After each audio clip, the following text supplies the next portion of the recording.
En el año 1250 a.C., en un Egipto próspero y poderoso, un pueblo oprimido clamaba por libertad. Los israelitas, descendientes de Jacob, llevaban siglos trabajando en las tierras del Nilo, construyendo ciudades y pirámides para los faraones. Pero su suerte estaba a punto de cambiar. Un hombre llamado Moisés, adoptado por la hija del faraón, había crecido en la corte real. Sin embargo, su corazón pertenecía a su pueblo, y pronto descubriría su verdadero propósito. Un día, mientras cuidaba el rebaño de su suegro Jetro en el desierto, Moisés se encontró con un arbusto que ardía sin consumirse. Y ahí Dios le dijo: salva a tu pueblo porque pronto los egipcios caerán. Y así, Moisés se dirigió a la corte del faraón, acompañado de su hermano Aarón. La sala del trono estaba llena de nobles y sacerdotes, todos expectantes ante la llegada de los dos hermanos. Moisés se acercó al trono y dijo con voz firme: así dice el Señor, el Dios de Israel. Deja ir a mi pueblo, para que me sirva en el desierto. El faraón se rió, burlándose de la petición. ¿Quién es el Señor?, preguntó. No conozco al Señor, y no dejaré ir a Israel. Aarón, siguiendo las instrucciones de Moisés, lanzó su vara al suelo, y se convirtió en una serpiente. Los magos del faraón hicieron lo mismo, pero la serpiente de Aarón devoró a las demás. El faraón se negó a creer en el poder de Dios, y su corazón se endureció. Dios envió la primera plaga: la conversión del agua en sangre. Los ríos y estanques de Egipto se volvieron rojos como la sangre, y los peces murieron. Pero el faraón se negó a dejar ir a los israelitas. La tensión en el palacio era palpable. Moisés sabía que esto era solo el comienzo. La segunda plaga llegó sin previo aviso. Las ranas invadieron Egipto, cubriendo la tierra de norte a sur. Los egipcios se desesperaban al ver sus casas, sus templos y sus calles llenos de estos anfibios saltarines.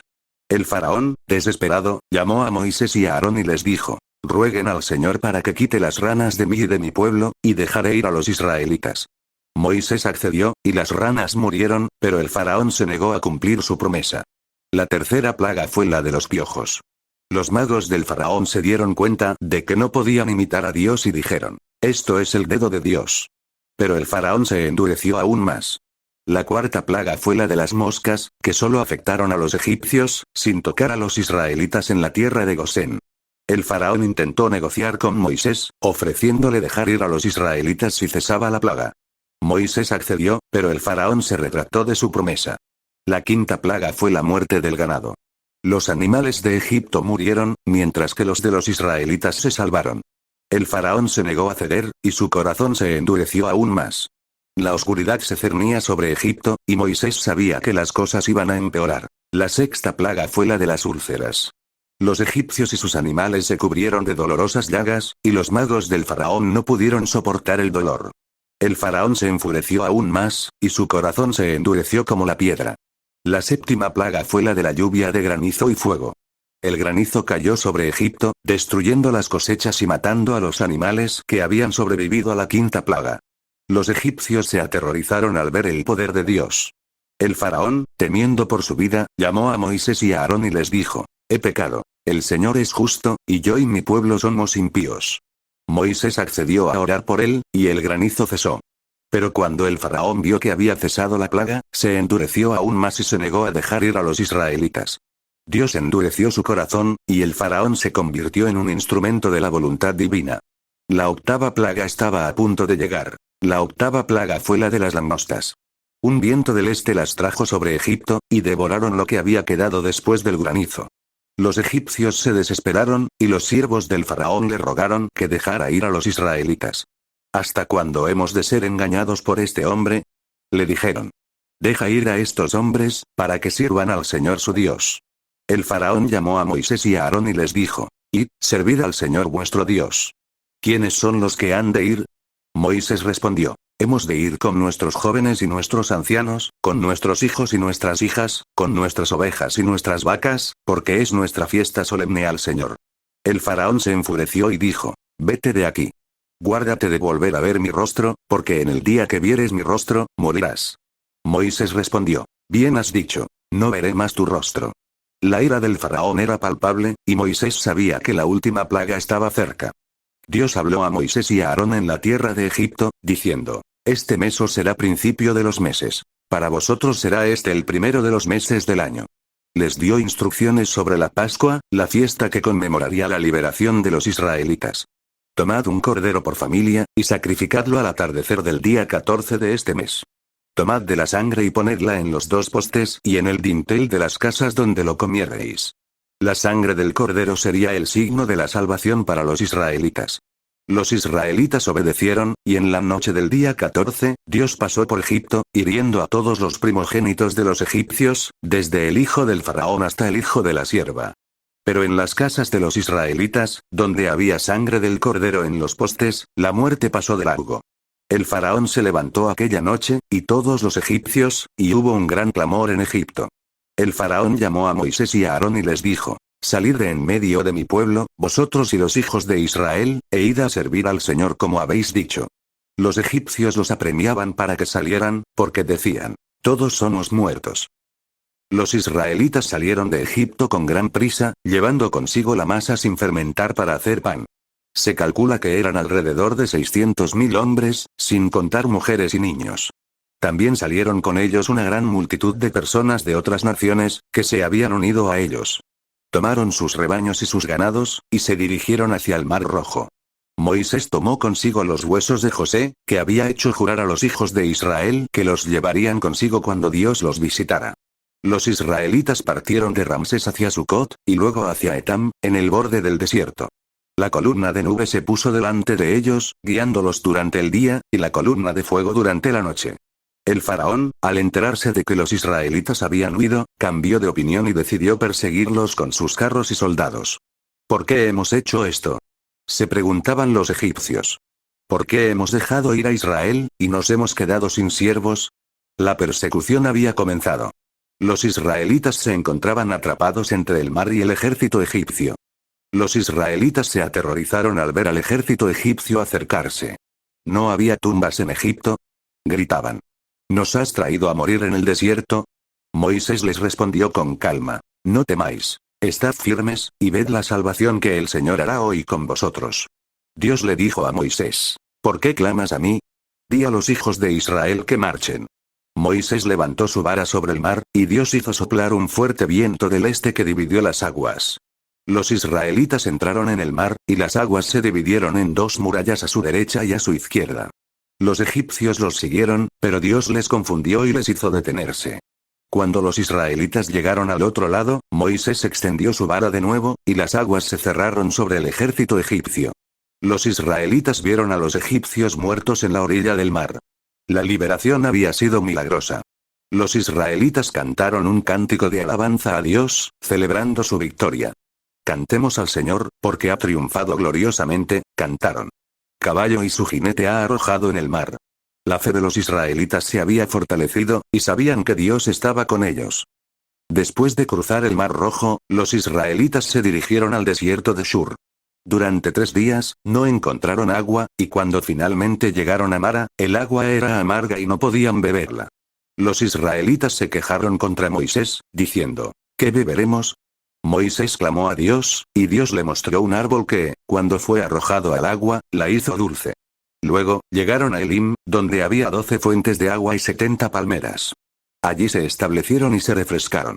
Después de Elim, los israelitas se dirigieron al desierto de Sin, y allí comenzaron a quejarse contra Moisés y Aarón, diciendo: ojalá hubiéramos muerto por mano del Señor en la tierra de Egipto, cuando nos sentábamos a la olla de carne y comíamos pan hasta saciarnos. Dios escuchó sus quejas y les prometió enviarles carne y pan del cielo. Por la tarde os daré carne, y por la mañana pan hasta que os saciéis. Los israelitas se preguntaban qué sería este pan del cielo. ¿Qué les esperaba en el desierto? Los israelitas continuaron su viaje hacia el monte Sinaí, un lugar sagrado donde Dios les daría su ley. Moisés subió al monte para recibir las instrucciones de Dios, y allí estuvo durante 40 días y 40 noches. Dios le dio a Moisés los 10 mandamientos, una serie de principios que guiarían la vida de los israelitas. Yo soy el Señor tu Dios, que te saqué de la tierra de Egipto, de la casa de servidumbre, dijo Dios. No tendrás dioses ajenos delante de mí. Los mandamientos incluían instrucciones sobre cómo adorar a Dios, cómo tratar a los demás y cómo vivir una vida justa. Mientras Moisés estaba en el monte, los israelitas se impacientaron y pidieron a Aarón que les hiciera un Dios que pudieran adorar. Aarón les pidió sus joyas y con ellas hizo un becerro de oro. Los israelitas se prosternaron ante el becerro y comenzaron a adorar. Dios se enojó con los israelitas y le dijo a Moisés: Anda, desciende, porque tu pueblo se ha corrompido. Moisés descendió del monte y vio al pueblo danzando alrededor del becerro de oro. Se enfureció y arrojó las tablas de la ley, que se quebraron al pie del monte. Luego, tomó el becerro, lo quemó y lo molió hasta reducirlo a polvo. Mezcló el polvo con agua y se lo dio a beber a los israelitas. Moisés reprendió al pueblo por su desobediencia y les dijo: ¿Quién está conmigo?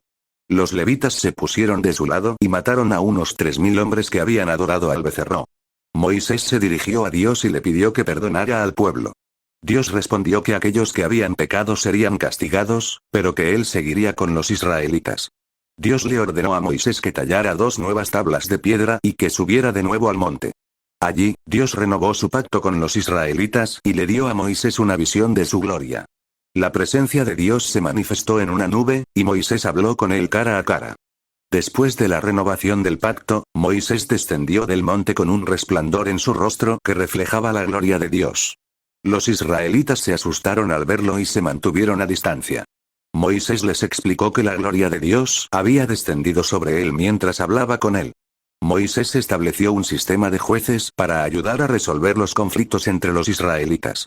También instruyó al pueblo sobre la construcción del tabernáculo, un lugar sagrado donde Dios habitaría en medio de ellos. Los israelitas donaron materiales y trabajaron en la construcción del tabernáculo y sus utensilios.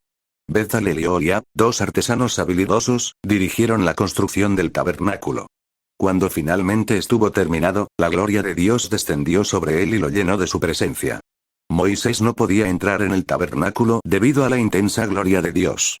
La presencia de Dios en el tabernáculo fue un recordatorio constante de su pacto con los israelitas y de su compromiso de estar con ellos en su viaje por el desierto. Dios le dio a Moisés instrucciones sobre la consagración de Aarón y sus hijos como sacerdotes. Les ordenó que realizaran un ritual de purificación y sacrificio para ser santificados y poder servir en el tabernáculo. Aarón y sus hijos fueron consagrados y comenzaron a servir como sacerdotes.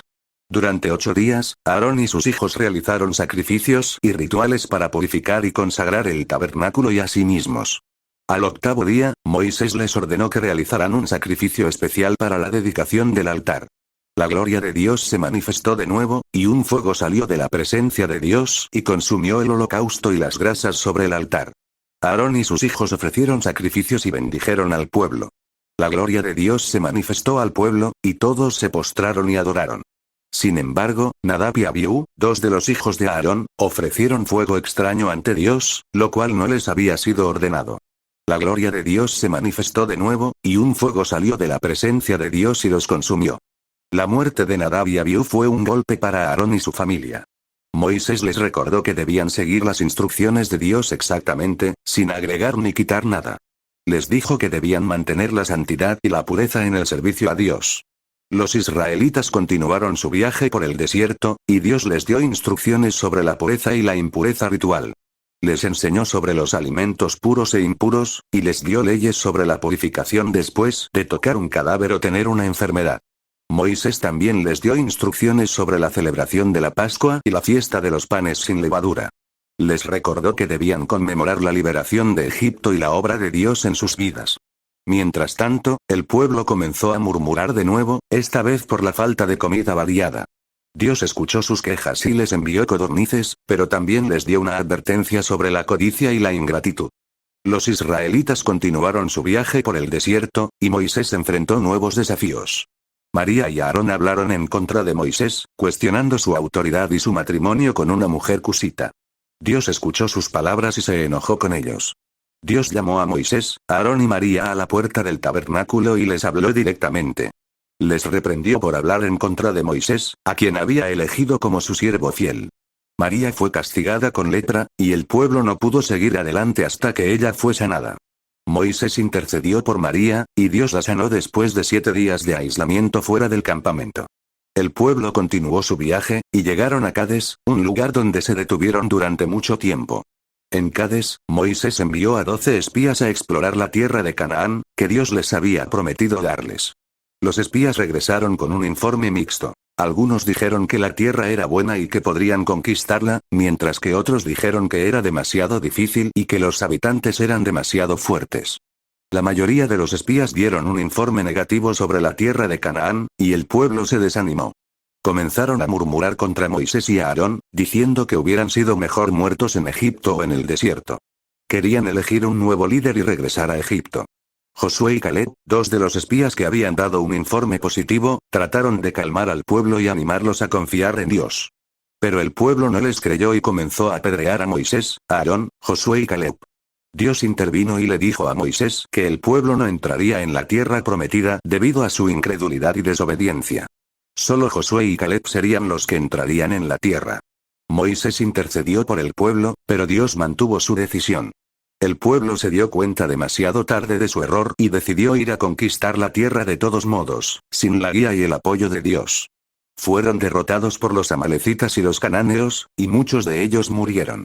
Después de la derrota en Horma, los israelitas se dirigieron hacia el Mar Rojo, pero Dios les ordenó que dieran la vuelta y siguieran hacia el desierto. En el camino, el pueblo comenzó a impacientarse y a hablar en contra de Dios y de Moisés. ¿Por qué nos ha sacado de Egipto?, preguntaban. ¿No hay sepulcros en Egipto? ¿Nos has traído a morir en el desierto? Moisés clamó a Dios, y Dios le ordenó que hiciera una serpiente de bronce y la levantara en un asta.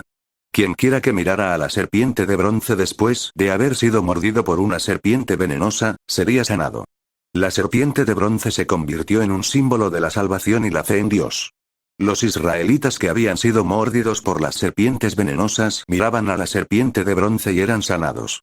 Después de esto, los israelitas continuaron su viaje y llegaron a Moab, donde el rey Balac intentó contratar a un profeta llamado Balaam para que maldijera a los israelitas.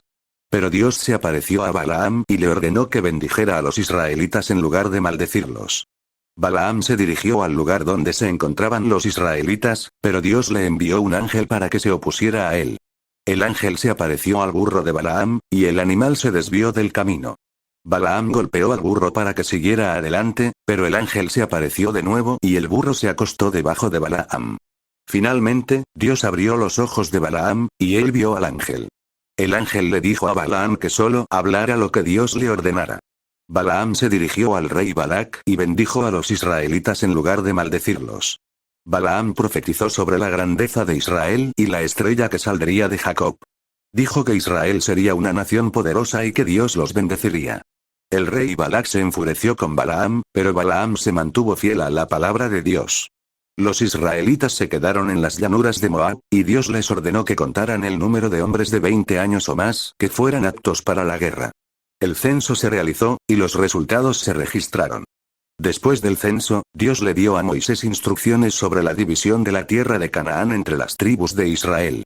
Les ordenó que la tierra se dividiera por sorteo y que se asignaran porciones a cada tribu según su tamaño.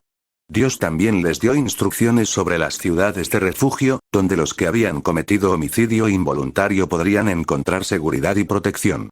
Estas ciudades serían un lugar de refugio para aquellos que necesitaban escapar de la venganza de los parientes de la víctima. Los líderes de las tribus de Israel se reunieron con Moisés y Eleazar, el sumo sacerdote, para discutir la división de la tierra. Moisés les recordó que debían ser fieles a Dios y seguir sus instrucciones para que pudieran disfrutar de la tierra que Dios les había prometido. Mientras tanto, las hijas de Zelofead, un hombre de la tribu de Manasés, se presentaron ante Moisés y Eleazar para pedir que se les asignara una porción de tierra en la herencia de su padre, ya que él no tenía hijos varones.